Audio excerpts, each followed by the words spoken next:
Games often put exactly what you need to beat the game right in front of you, but they hide all the good stuff. Hi folks, it's Falcon, and today on gameranx, the 10 best unlockables in video games part 2. Starting off at number 10, it's the Ultima weapon in Kingdom Hearts 1. Now, the Ultima weapon is obviously something you find in basically Final Fantasy the series, where it's the protagonist's best weapon, most powerful, highest attack, etc., in that particular Final Fantasy. In the original Kingdom Hearts, you literally have to synthesize every single possible item at least once before you can even get it. By both strength and MP, it is the strongest Keyblade in the game, and it looks like something out of Final Fantasy X, if you ask me. It has kind of a sort of aquatic vibe to it. It's worth the time, worth the synthesis, and a nice little reference to Final Fantasy. Basically every single Final Fantasy.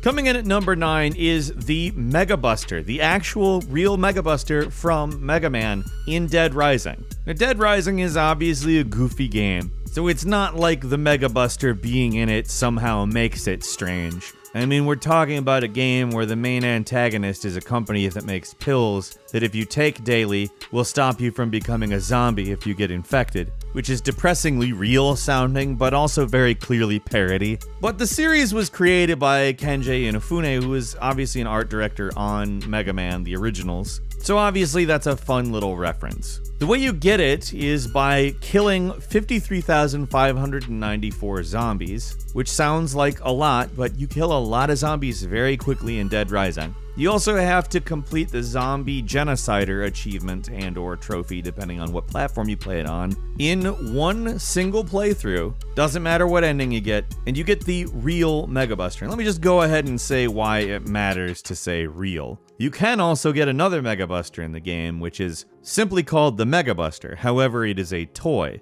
It has a logo on it that says Mega Man. The toy is weak, it shoots out small yellow balls, and the real Mega Buster is obviously strong. It shoots out energy and does what you would expect it to do in a zombie game. Kicks the crap out of zombies. Coming in at number 8 are a number of Resident Evil 4 unlockables. First, the Matilda, which was originally Leon's gun in Resident Evil 2. It can be unlocked after completing Resident Evil 4. The reason you'd want this gun is because A, it's mid-range as far as firepower goes, but as far as reload speed, capacity, and rate of fire, it's the best gun in the game. To get the Chicago Typewriter, which is a nice, powerful machine gun, full automatic, not customizable, but man, it's got some beef. What you need to do in most versions of Resident Evil 4, unless you're playing it on the GameCube, is beat separate ways. The PRL 412, which is a powerful laser weapon with infinite ammo. PRL actually stands for Plaga Removal Laser, and it requires you to beat the main game in professional mode. The infinite rocket launcher, which I don't think I need to explain in any way, shape, or form. It's unlocked very simply, you just beat the main game once. You can then buy it from the merchant, as you can with most of these items. And finally, the hand cannon, which is the most powerful revolver in the game. In order to unlock it, you have to beat the Mercenaries minigame with 5 stars with every character. So it's a bit of a tall order, but it's worth it. Pretty much all of them are worth it, especially Infinite Rocket Launcher. Let's just be 100% clear on that. Jeez, who are these guys? Moving on to number 7 is Battlefield 1's Peacekeeper Revolver. Now this one isn't super simple to describe like a lot of the stuff we just said in Resident Evil. It is great though. It is a very high damage weapon, and it also makes you do like gun handling tricks as you're sprinting. It's very silly actually, but it does look cool and it's very powerful. To beat it, there are various dog tag Easter eggs that you can get. You have to have completed one of those. You also have to have gotten a secret that rewards a special weapon skin for support classes. I know it sounds very arcane at this point. So after you've done this stuff, you go to the River Somme map and you look under some debris to find a hidden radio console. You have to do Morse code, and I don't mean just like mindlessly tap it. There's actually something you have to actually do, a numerical code specifically 0627. And let me just quickly acknowledge the limitation in how simplified the explanation I'm giving is here. You don't just go to a map and find a hidden radio console under some debris. It's obviously significantly more complicated than that. You're gonna have to do some searching. Then you have to hit a switch inside one of the buildings on the map, which was not there before, and then you have to input another sequence of numbers. I consider this one a little bit less worth it than the other ones we've been talking about. It's a good gun, and the animations, like I said, are really over the top and funny. But like if you directly follow those instructions, you're not going to get it. You'll literally need to look up a walkthrough with specifics. It was very difficult to create a summary of this, let me just say. So at number 6, let's talk about a nice, less complicated one, right? The Fierce Deity Mask in Legend of Zelda Majora's Mask. I mean, it's not as complicated, but it is kind of tedious. You need to collect 20 non-transformation masks, and then you need to give them to the children inside the moon. Doing this gets kinda repetitive, but the Fierce Deity Mask is pretty cool. Basically, it transforms you into Adult Link, but fierce. Also, basically, deity means kind of godlike, and obviously, Link has a lot more strength as Fierce Deity Link. He can't use a shield, but he uses a really big sword, and can actually shoot lasers. It can only be used during boss battles, but it totally changes everything about the feel of Majora's Mask when you use it.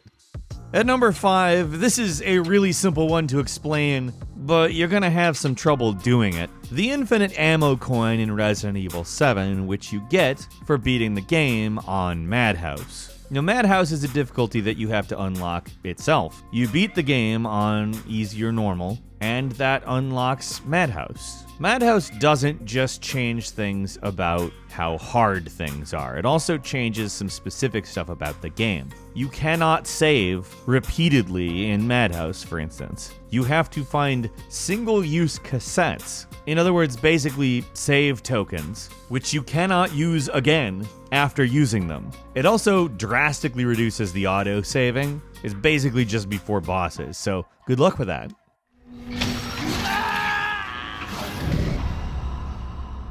At number 4 is the Water Sword in Prince of Persia Warrior Within. Now, the Water Sword is easily the most powerful weapon in the game. You can only get it when you've gotten all 9 of the life upgrades and activated all the upgrade pedestals. It basically just leads you to a chamber where the Water Sword comes out, you get it. And in order to get the good ending in the game, you actually have to unlock this weapon. It's the only weapon that can kill the Dahaka, but you can beat the game without unlocking it. You don't get a happy ending, the thing doesn't resolve itself in quite as satisfying a way, but you can.